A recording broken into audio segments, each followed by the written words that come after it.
Good morning છોકરાઓ, આપણે લાસ્ટમાં ત્રિપરિમાણ, દ્વિપરિમાણ આ બધામાં સદિશને સમજી લીધો છે અને હવે ઉદાહરણ આપણે શરૂ કરવા જઈ રહ્યા છીએ. આના દાખલા થોડાક અલગ પ્રકારના હશે, થોડાક હાઈ લેવલના હશે, તો તમારું કોન્સન્ટ્રેશન લેવલ વધારે રાખજો. અચ્છા, બીજી બહુ અગત્યની વાત, ઉદાહરણ 4.1 હું અત્યારે નથી કરાવવાનો. એના માટે તમને ખબર હોય તો ઓલું લોગનું ટેબલ આવે, લોગ ટેબલ આવે, એમાં નેચરલ ટેન્જન્ટ હોય, નેચરલ સાઇન હોય. તો તમારે કોઈ પણ સ્ટેશનરીની દુકાન જ્યાં સાયન્સની બુક્સ અવેલેબલ હોય ત્યાં જઈ અને આ ટેબલ લેવાનું છે, જેમાં નેચરલ સાઇન જોઈ શકો, નેચરલ ટેન જોઈ શકો. તો નેક્સ્ટ લેક્ચરમાં હું તમને ટેન થીટા કેવી રીતે ફાઇન્ડ કરવો ટેબલમાંથી, એવી રીતે સાઇન કેવી રીતે ફાઇન્ડ કરવો એ તમને શીખવાનું છે. એ આવડશે પછી આપણે ઉદાહરણ 4.1 ગણી શકીએ. તો નેક્સ્ટ લેક્ચરમાં ભૂલ્યા વગર આજના દિવસમાં તમે એ ટેબલ લઈ લેજો, પછી જ નેક્સ્ટ લેક્ચર અટેન્ડ કરી શકશો, અને તો નેક્સ્ટ લેક્ચર બધો બાઉન્સ થશે. ઓકે, આજે ઉદાહરણ 4.2 કરાવું છું. છોકરાઓ, ફિઝિક્સની અંદર જ્યારે વેક્ટર સાથે પનારો પડે અને જો ઉદાહરણ 4.2 આપણું નબળું હોય તો આખું વેક્ટર જે છે એ તમારું ખરાબ થઈ જશે, મતલબ કાંઈ ખબર નહીં પડે. એટલે ઉદાહરણ 4.2 ખૂબ ખૂબ ખૂબ અગત્યનો છે. પર્સનલ સલાહ એવી આપીશ કે 5 વાર લખીને કરવો પડે ને તો કરજો, પણ સ્ટેપ વાઇઝ એક સ્ટેપ તમારા ક્લિયર હોવા જોઈએ. તમને ખબર હોવી જોઈએ ક્યારે કયું ફોર્મ્યુલા યુઝ કરવું. રકમ સમજો.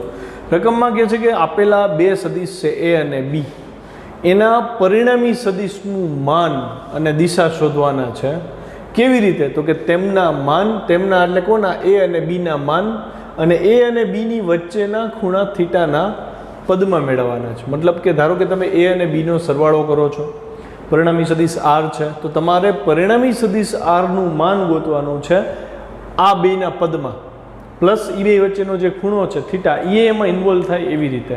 એવી જ રીતે તમારે એ અને બીનો પરિણામી સદિશ આર છે, તો આરની દિશા ગોતવાની છે એ પણ એ બી અને થીટાના પદમાં. બરાબર છે? તો હું ડાયાગ્રામ ડ્રો કરું છું. જો તમારી પાસે ધારો કે બે સદિશ છે, એક સદિશ હું લઉં છું એ અને બીજો સદિશ આપણે લેશું બી, અને બે વચ્ચેનો ખૂણા થીટા તમને રકમમાં કહી દીધું છે. તો આ એ પ્લસ બી મેં લીધા, આ એ પ્લસ બી આપણે કરવા છે. તો હું આને નામ આપી દઉં ઓ, આને કહી દઉં પી અને આને કહી દઉં ક્યુ. રેડી? તો હું પહેલો મુદ્દો આપણો એવો બને કે આકૃતિમાં સદિશ ઓપી અને સદિશ ઓક્યુને સદિશ એ તથા બી તરીકે લીધા છે, અને આ બે વચ્ચેનો જે ખૂણો છે છોકરાઓ એ હું કહી દઉં છું થીટા, તથા એ અને બી વચ્ચેનો ખૂણો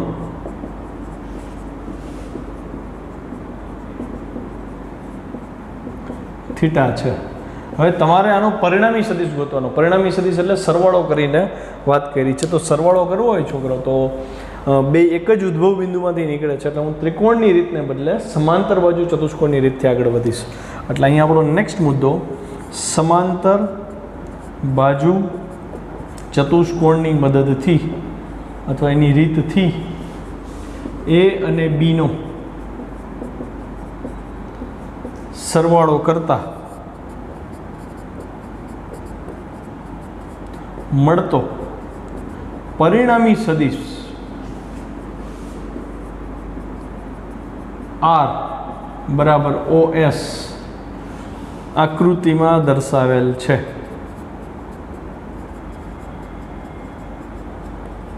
દેખાય છે OS? દોરું પછી દેખાય ને? જો ધ્યાનથી અહીંયા આને પેરેલલોગ્રામ ડ્રો કરવો છે મારે, સમાંતર બાજુ ચતુષ્કોણ. તો મેં આ પેરેલલ લાઈન ડ્રો કરી, એના લંબાઈ જેટલી જ. એવી જ રીતે બી જે વેક્ટર છે એવો જ અહીંયા આ બાજુ એને પેરેલલ ડ્રો કરું છું. તો be sure that this line will be parallel to this.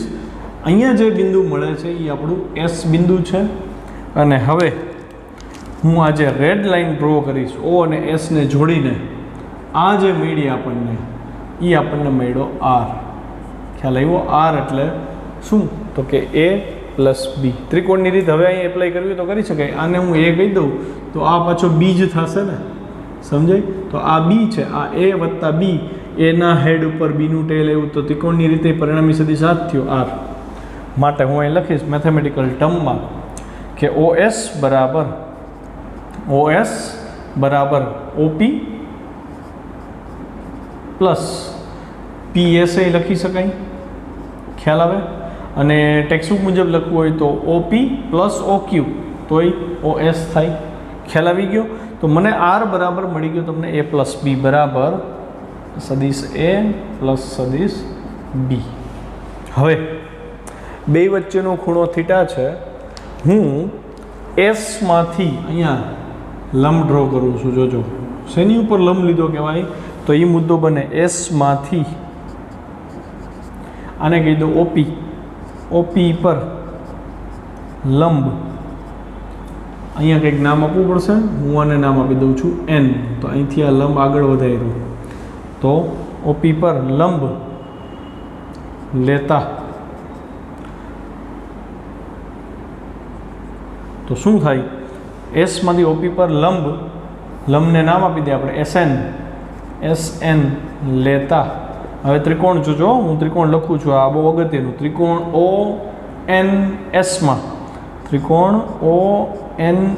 માં શું થાય જોવો જોઈએ. આ ખૂણાને કંઈક નામ આપી દઉં હું આલ્ફા. આ ત્રિકોણ ONS નો ખૂણો થયો આલ્ફા. હું એવું કહી શકું સદિશ આરની દિશા, તમારે સદિશ આરની દિશા શોધવાની છે ને, તો સદિશ આરની દિશા એટલે એક્સ અક્ષ સાથે બનાવેલો ખૂણો. આપણે સદિશ એ એક્સ અક્ષ ઉપર જ લીધો એટલે મારે આલ્ફા શોધવાનો છે, પણ એ આગળ આપણે શોધશું. અત્યારે આલ્ફા મેં દર્શાવી દીધો. હવે ત્રિકોણ ONS માં આ કર્ણ થયો તો હું એવું લખી શકું OS² બરાબર ON² પ્લસ NS². આવું લખી શકાય પાયથાગોરસના પ્રમેયથી. OS² બરાબર ON² પ્લસ NS². પણ ON તમારી પાસે છે નહીં તો તમારે એની ગણતરી દર્શાવવી પડે કે જ્યાં ON બરાબર શું થાય તો કે ON બરાબર OP પ્લસ PN. અહીંયા OP પ્લસ PN. તો તમને OP તો ખબર છે છોકરો, જો O થી P કેટલું છે તો એને એનું મૂલ્ય આપી શકું, ખાલી મૂલ્ય જ લઈ છે એટલે આ A થયું. પ્લસ જેમ આ ખૂણો થીટા હતો સદિશ A અને B વચ્ચે, તો અહીંથી આને લંબાવું તો સદિશ A અહીંથી આમ આગળ વધે અને આ સદિશ B જ છે આપણા માટે. અહીં હું લખતો નથી પણ તમારે યાદ રાખવું આ સદિશ B જ છે તો આ ખૂણો થીટા જ થાય. સમજાય? થીટા કેમ થયો? ન ખબર પડે તો બીજી રીતે કહી શકાય. જો અહીંથી F બને છે, આ બે સમાંતર રેખા થઈ અને આ છેદિકા થઈ, તો આ ખૂણો અને આ ખૂણો બે અનુકોણની જોડ બને. તો આ થીટા હોય તો આ થીટા થાય. અથવા તમે એમ કહી શકો આ સદિશ A છે, આ સદિશ B છે, તો A અને B વચ્ચેનો ખૂણો થીટા. જેમ યાદ રહે એમ. તો આ આપણો સદિશ B હોય, જો હું આને B થી દર્શાવું તો આ B અને આ થીટા છે, તો અહીંથી હું લંબ દોરું તો આ જે ઘટક મળ્યો, આ ઘટક અહીંથી આ સદિશ B નો થીટાની પાસેનો ઘટક એટલે B cos થીટા ઘટક થયો કે ન થયો? સમજ પડી ને? પ્યોર ટ્રિગોનોમેટ્રી એપ્લાય થાય છે. આ ન સમજાય ને તો પર્સનલી મને ફોન કરી શકો છો. તો અહીંયા A પ્લસ PN ની વેલ્યુ મને મળી B cos થીટા. કેવી રીતે આવ્યું એ દર્શાવવાની જરૂર નથી, આપણે બોલીને સમજી લીધું. હવે ON તો મળી ગયો મને. હવે મારે NS શોધવો પડે ને. NS કેટલો થાય જોજો ધ્યાનથી. તથા NS બરાબર, તો NS જોવો જોઈએ આ થીટાની સામેની બાજુ થઈ. હું આ ત્રિકોણ લઉં, ત્રિકોણ PNS માં આ કર્ણ થયો B અને એની સામેની બાજુ છે એટલે સદિશ B નો એક ઘટક અહીંયા મળે ને. ખરેખર સદિશ B ને સાઈડમાં સમજાવું. આ સદિશ B છે, એનો એક ઘટક તમને મળ્યો B cos થીટા, આ આપણે સમજ્યા છીએ થિયરીમાં. અને આ બીજો ઘટક શું મળ્યો? B sin થીટા ઘટક મળે. સદિશ એનું જેમ વિભાજન કર્યું હતું એમ આપણે સદિશ B નું વિભાજન કર્યું. અહીંયા ખૂણો થીટા, તો થીટાની પાસેનો ઘટક હોય B cos થીટા કહેવાય. અને આ દૂરનો ઘટક B sin થીટા ઘટક થયો. અહીંથી લંબ લીધો તો આપણે એટલે. અચ્છા, તો અહીંથી આ સામેનો ભાગ છે આનું મૂલ્ય અને આનું મૂલ્ય બે B sin થીટા જ થાય ને. તો સેમ વસ્તુ આ B છે એની સામેનો ઘટક એટલે આ ઘટક શું થાય? B sin theta. સમજ પડી? એ આ પરફેક્ટ કોને સમજાય ખબર છે? જેને ઓલો દ્વિપરિમાણમાં વિભાજનવાળો ક્વેશ્ચન લખીને કર્યું હોય ને, અને જેને એ કોન્સેપ્ટ ક્લિયર થઈ ગયું ને કે કેમ આ કોસ થયું, કેમ આ સાઇન થયું, એને જ સમજાયો. એટલે જે લોકોએ તૈયારી નથી કરી એની થિયરી રિવાઇઝ કરજો. તો NS બરાબર મને મળી ગયું B sin થીટા. તો આ બે કિંમત હું આ સમીકરણમાં મૂકી શકું. આને 1 કહી દઉં. આ કિંમતો સમીકરણ 1 માં લેતા આ કિંમતો સમીકરણ 1માં લેતા શું થાય જો ધ્યાનથી સમીકરણ 1માં હું આ બે વેલ્યુ મૂકું OS એટલે આપણો R છે તો OS ની બદલે R² બરાબર ON ની બદલે શું આવે તો કે a + b cos θ આખાનો વર્ગ લાગે ને એટલે અહીંયા a + b cos θ આખાનો વર્ગ પ્લસ અને NS તમે ગોઈ તો b sin θ એનો આખાનો વર્ગ એટલે b sin θ આખાનો વર્ગ અને આપણે સાદુરૂપ આપતા જઈએ a + b હોલ સ્ક્વેરનું સૂત્ર યાદ છે ને a² + 2ab + b² તો અહીંયા શું થશે a² + 2ab cos θ plus b² cos² θ થાય પ્લસ આને સ્ક્વેર કરી દઈએ તો b²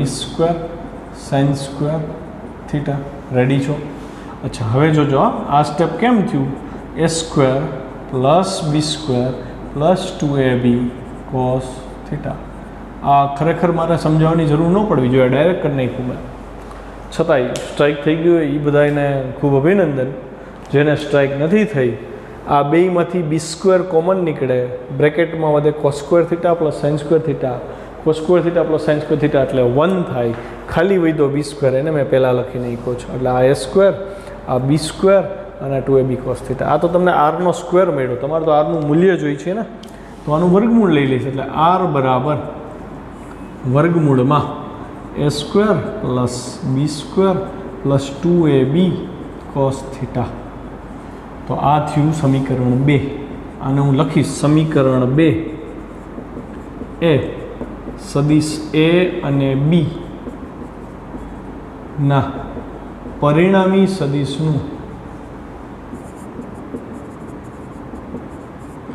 મૂલ્ય દર્શાવે છે જો આપણે એક મેથડ શીખ્યા પરિણામી સદિશની બેઝિક સરવાળો કરતા હતા આપણે બરાબર બે સદિશોના બેઝિક સરવાળા કરતા હતા મતલબ બેના XXM YYM ને ઉમેરી દેતા હતા પછી એક મેથડ શીખાતી કોણની રીત પછી સમાંતર બાજુ ચતુષ્કોણની આ વળી નવી રીત આવી આમાં તમે શું કર્યું તો કે એવું સૂત્ર તારવી લીધું કે હવે XXM ખબર ન હોય ને અને ત્રિકોણની રીતે એપ્લાય ન કરવી હોય અને સમાંતર બાજુ ચતુષ્કોણની રીતે એપ્લાય કર્યા વગર આ સૂત્ર જ યાદ રાખી લ્યો તમે કે ભાઈ a અને b નો સરવાળો કરીને આ સમીકરણ મૂકો જ્યાં a અને b વચ્ચેનો ખૂણો થીટા છે તો તમને સીધું r નું મૂલ્ય મળી જાય તો આ સૂત્રનો ડગલે ને પગલે ઉપયોગ આવવાનો છે સદિશ r શું છે તો કે a અને b નો સરવાળો કરતાં મળતો પરિણામી સદિશ એનું મૂલ્ય છે હાસ્યમાંની નોટ કરી લેવાય કે આ સમીકરણનો ઉપયોગ જ્યારે બે સદિશો a અને b વચ્ચે ખૂણો થીટા હોય ત્યારે મળતા સરવાળાનું પરિણામી સદિશ જે છે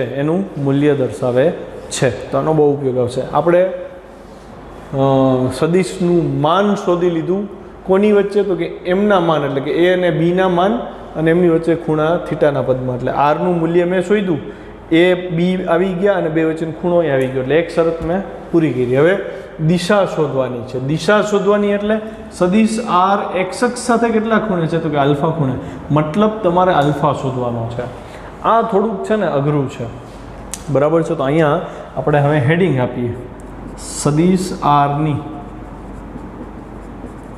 દિશા શોધવી છે તો હું એમાં શું કરીશ જોજો હું સૌથી પહેલાં આ ત્રિકોણ ધ્યાનમાં લઉં છું જોજો ત્રિકોણ ONS એનો ખૂણો આલ્ફા છે ને એના સંદર્ભે વાત કરી ત્રિકોણ ONS માં ત્રિકોણ કયો લીધો મેં ONS ની વાત કરું છું અને આને ટાર્ગેટ કરીશું તો આના ટાર્ગેટમાં સામેની બાજુ તમારી પાસે છે અને કર્ણય તમારી પાસે છે તો હું અહીંયા કઈ ફોર્મ્યુલા લખીશ તો કે tan આલ્ફા બરાબર sin આલ્ફા બરાબર ત્રિકોણ ONS માં sin આલ્ફા બરાબર જોજો ધ્યાનથી sin આલ્ફા બરાબર b sin થીટા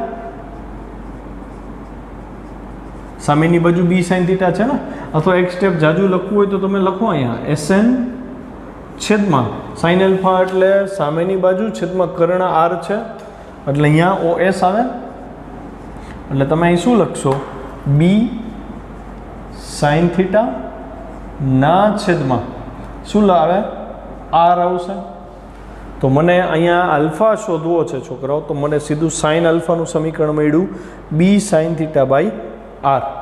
ઓકે, અચ્છા, હજી આને જો મારે સાદુરૂપ આપવું હોય તો હું આવું લખી શકું. અહીંયા જોજો ધ્યાનથી, આરને આ બાજુ લઉં છું, આર છેદમાં સાઇન થીટા અહીંયા લઉં છું, આર આ બાજુ આવ્યો, સાઇન થીટા છેદમાં આવ્યો, તો એના બરાબર શું થાય? બીના છેદમાં સાઇન આલ્ફા થયો.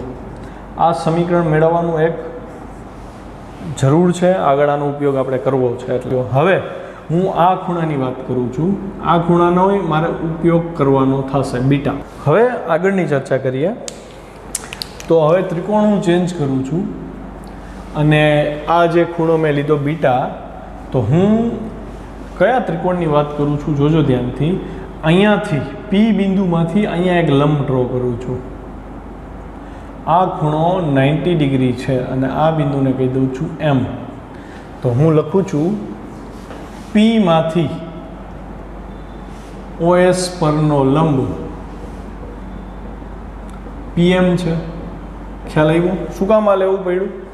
તો મારે એને આમાં ઇન્વોલ્વ કરવો છે, એટલા માટે આ સ્ટેપ લીધું મેં. અહીંથી મેં લંબ લીધું, તો આ કાટખૂણો થયો છોકરાઓ, આ સદિશ બી છે અને એ કર્ણ થશે, આ પાસેની બાજુ થઈ બીટાની. હવે અહીંયા મારે PM શોધવું છે, PM. તો PM હું અહીંયા PM બીટાની સામેની બાજુ થઈ, તો સાઇન બીટા બરાબર શું થાય જોજો ધ્યાનથી. હા, sine beta is equal to what? તો કે સાઇન બીટા સામેની બાજુ PM છેદમાં કર્ણ બી છે, એટલે PMના છેદમાં શું આવ્યું? PMના છેદમાં કર્ણ બી આવ્યું. આ બીટા છે, આ સદિશ બી છે. હું અહીંયા PMને કરતા બનાવી લઉં, તો PM બરાબર બી સાઇન બીટા આવ્યું. આ મને એક રીતે PM મળી ગયો. અચ્છા, હજી હું PM બીજી રીતે ફાઇન્ડ કરું. અહીંથી આ 90 ડિગ્રી છે, તો સદિશ એ જે છે એ કર્ણ થયો, આ 90 ડિગ્રીની સામેની બાજુ, એટલે ત્રિકોણ લઉં છું OPM. ત્રિકોણ OPMમાં જોજો ધ્યાનથી સાઇન આલ્ફા, એટલે સામેની બાજુ થઈ આ PM, સાઇન આલ્ફા બરાબર PM ના છેદમાં કર્ણ કોણ થશે? OP. ખ્યાલ આવ્યો? તો ફરીથી હું અહીંયા PMને કરતા બનાવી લઉં. PM બરાબર મને મળ્યું OP સાઇન આલ્ફા. પણ OP બરાબર શું છે? A છે. જો મેં એને ઇન્વોલ્વ કર્યો એટલે આ A સાઇન આલ્ફા થયું. ખ્યાલ આવ્યો? એવી જ રીતે અહીંયા B સાઇન બીટા છે. તો બેયની ડાબી બાજુ ચેક કરો, PM છે. બરાબર. હું આને સમીકરણ નંબર આપી દઉં. આ આપણું સમીકરણ નંબર 3 હતું, તો આ આપણું સમીકરણ થશે 4, આ આપણું સમીકરણ થશે 5. તો 4 અને 5ની ડાબી બાજુ સમાન છે, 4 અને 5ને સરખાવતા તો હું શું લખી શકું અહીંયા? તો કે ડાબી બાજુ સરખી એટલે બી સાઇન બીટા, બી અને બીટા અલગ થવો જોઈએ, is equal two A sine alpha થાય. એવું ફરીથી જોજો, સાઇન આલ્ફાને અહીંયા બીના છેદમાં લઈ જાઉં છું, એટલે બીના છેદમાં sine alpha is equal two એના છેદમાં સાઇન બીટાની છેદમાં આવશે સાઇન બીટા. સમીકરણ નંબર 6 થયો. ખ્યાલ આવ્યો? હવે તમે ધ્યાનથી જુઓ તો સમીકરણ 6 અને સમીકરણ 3માં બી સાઇન આલ્ફા બે જગ્યાએ આવે છે. તો હું સમીકરણ 3 અને 6 સમાન કહી શકું? તો અહીંયા લખીએ સમીકરણ 3 અને 6 સરખાવતા, તો ત્રણેય પદ સરખા થયા. જો આરના છેદમાં સાઇન થીટા, આરના છેદમાં સાઇન થીટા બરાબર બીના છેદમાં સાઇન આલ્ફા બરાબર એના છેદમાં સાઇન બીટા. આ સમીકરણને સાઇનનો નિયમ કહે છે,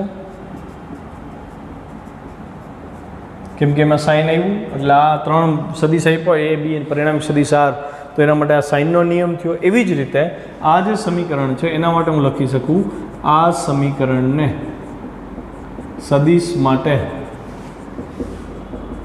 કોસાઇનનો નિયમ કહે છે. તો આ એડ કરજો, જરૂરી છે. અચ્છા, હજી મને એક આલ્ફા તો અહીંથી મળે જ છોકરાઓ. હજી હું આલ્ફા બીજી રીતે શોધું. જો વળી ત્રિકોણ, આ ત્રિકોણ લઉં છું ONS, ત્રિકોણ ONSમાં ટેન આલ્ફા બરાબર શું થાય?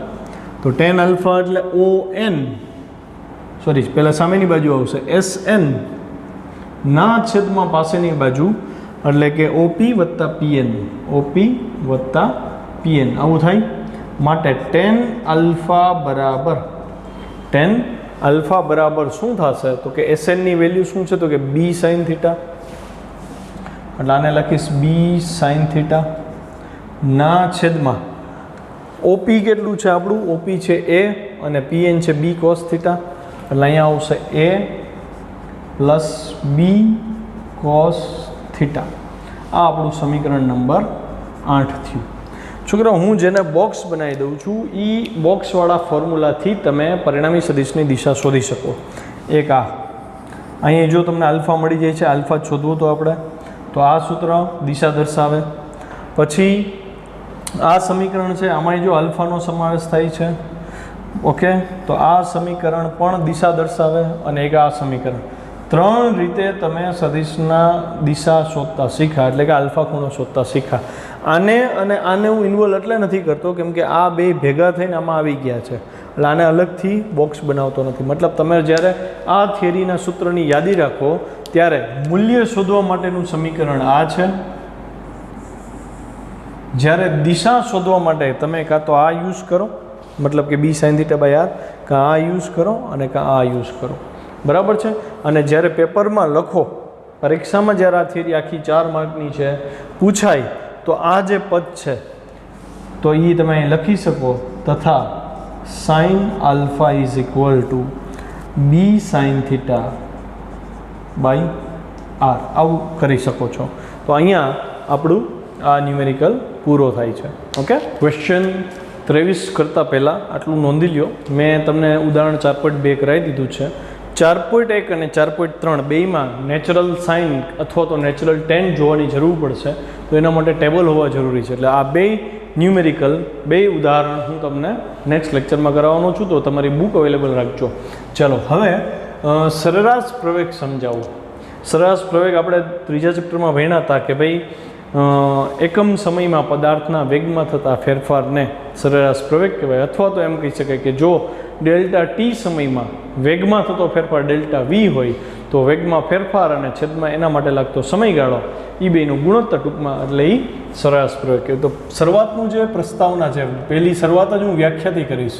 સરેરાશ પ્રવેગ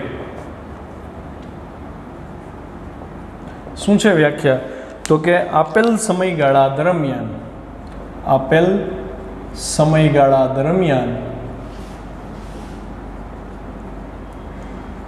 પદાર્થના વેગમાં થતા ફેરફાર તથા તે માટે લાગતા સમયના ગુણોત્તરને સરેરાશ પ્રવેગ કહે છે. થાય છે ને 3જા ચેપ્ટરનું રિવિઝન. તો સરેરાશ પ્રવેગનું સીધું મને સમીકરણ મળી જાય, તો અહીં લખું છું સરેરાશ પ્રવેગ બરાબર શું થાય? વેગમાં ફેરફાર છેદમાં સમયગાળો. આ સૂત્ર તો ફરીથી નોંધમાં લેવું હોય, છેલ્લે તમારા નવા સૂત્રની યાદીમાં એડ કરવું હોય તો કરો, બાકી 3જા ચેપ્ટરમાં તો આવી જ ગયું છે. ફરક શું પડશે? તો કે હવે જે મેથેમેટિક્સ લખવાના છે એ બધું સદિશ સ્વરૂપે છે. 4થું ચેપ્ટર છે સમતલમાં. અહીંયા આ લોકોની ભૂલ છે, ક્વેશ્ચનમાં લખવું પડે સમતલમાં, તો તમે એડ કરજો. પરીક્ષામાં ખાલી સરેરાશ પ્રવેગ પૂછાય તો એ 3જું ચેપ્ટર હોય, સમતલમાં સરેરાશ પ્રવેગ પૂછાય તો એ 4થું ચેપ્ટર હોય. ઓકે, તો અહીંયા શું લખશો? સરેરાશ પ્રવેગ એટલે એવરેજ એ, એવરેજની નિશાની સરેરાશની નિશાની છે. વેગમાં ફેરફાર એટલે આપણે ડેલ્ટા વીથી ઓળખીએ છીએ, છેદમાં સમયગાળો ડેલ્ટા ટી છે. પણ આપણે આગળના ક્વેશ્ચન્સમાં જોયું હતું કે સરેરાશ વેગ ડેલ્ટા વી છે, એના બે ઘટક મળે. જો દ્વિપરિમાણ હોય તો સમતલ છે તો દ્વિપરિમાણ હોય. એક એક્સ દિશાનો ફેરફાર હતો ડેલ્ટા વીએક્સ, અને એવી રીતે વાય દિશાનો ફેરફાર હતો ડેલ્ટા વી વાય, એટલે કે VX2 માઇનસ VX1 એક્સ દિશામાં અને VY2 માઇનસ VY1 વાય દિશામાં. તો હું અહીંયા બહુ ડિટેલમાં નહીં જાઉં, પણ બે ઘટક તો લખી જ શકું. વેગમાં ફેરફારના, એટલે ડેલ્ટા વીએક્સ આઈ કેરેટ પ્લસ ડેલ્ટા વીવાય જે કેરેટ, અને બેયના છેદમાં ડેલ્ટા ટી તો છે જ. હવે ડેલ્ટા ટીને સેપરેટ કરી દઈશ તો અહીંયા શું થશે? ડેલ્ટા વીએક્સ છેદમાં delta T I caret plus delta V Y છેદમાં ડેલ્ટા ટી જે કેરેટ. તો આમાં કંઈ ડાઉટ હોય એવું મને લાગતું નથી, સમજાઈ જાય એવું છે. અને પાછું ત્રીજા ચેપ્ટરમાં તો આ ભણ્યા જ છે આપણે. અચ્છા, અહીંયા એક વસ્તુ હું કહી શકું કે આ જે વેગમાં ફેરફાર થયો એ એક્સ દિશાના વેગમાં ફેરફાર છે. એક્સ દિશાના વેગમાં ફેરફાર છેદમાં સમય, વાય દિશાના વેગમાં ફેરફાર છેદમાં સમય. એક્સ દિશાના વેગમાં ફેરફાર છેદમાં સમય એટલે એક્સ દિશામાં પ્રવેગ થયો, તો હું આને પ્રવેગનો એક્સ દિશાનો ઘટક એટલે કે એ એક્સ કહી શકું, એ એક્સ આઈ કેરેટ, અને આને એ વાય જે કેરેટ કહી શકું ને, વાય દિશાનો પ્રવેગનો ઘટક. એટલે એવરેજ એને તમે બે ઘટક સ્વરૂપે દર્શાવ્યા. જેમ સદીશ એના બે વિભાજન કરતાં બે ઘટક મળ્યા હતા, એ એક્સ અને એ વાય. સદીશ વી, એવરેજ વી ના બે ઘટક આપણને મળ્યા હતા, V X I caret plus V Y J caret. એવી જ રીતે સરેરાશ પ્રવેગના પણ બે ઘટક મળ્યા, A X I caret plus A Y J caret. જ્યાં આનું મૂલ્ય તમે લખો તો મૂલ્ય mod of A is equal to, આપણને આ હવે સૂત્ર મોઢે હોવું જોઈએ, બે એક્સયામ અને વાયયામ નો વર્ગ કરી સરવાળો આખાનું વર્ગમૂળ. એવી જ રીતે જો તમને પ્રવેગની દિશા જોતી હોય તો ટેન થીટા બરાબર એ વાય છેદમાં એ એક્સ, અને એના ઉપરથી થીટા શોધી લ્યો તો tan inverse of A Y છેદમાં એ એક્સ, એટલે એક્સ અક્ષ સાથે બનાવેલો ખૂણો તમને મળે. તમે આની દિશા શોધી શકો, તમે આનું મૂલ્ય પણ શોધી શકો. બરાબર છે? તો આ ક્વેશ્ચન તમારે પીડીએફ ફાઇલમાંથી લખવાનો છે. ઓકે, અહીંયા મેં એક્સપ્લેનેશન આપી દીધું છે. બરાબર. હવે આના પછીનો જે ટોપિક છે તત્કાલીન પ્રયોગ છે. થોડોક છોકરાઓ લેન્ધી ટોપિક છે, એનો હું આ લેક્ચરમાં સમાવેશ નથી કરતો, કારણ કે ઉદાહરણ 4.2 બહુ હેવી લેવલનું છે, અને એ તમારે 4 થી 5 વાર તમે લખી શકો એટલો તમને ટાઈમ મળે, એટલે હું આજે કોઈ નવો ટોપિક નથી કરાવતો. તો તમારે લોકોએ એ લખેલું મને ફોટો પાડીને મોકલવાનું છે, મોકલજો. અહીંયા આપણે આ લેક્ચર પૂરો કરીએ છીએ.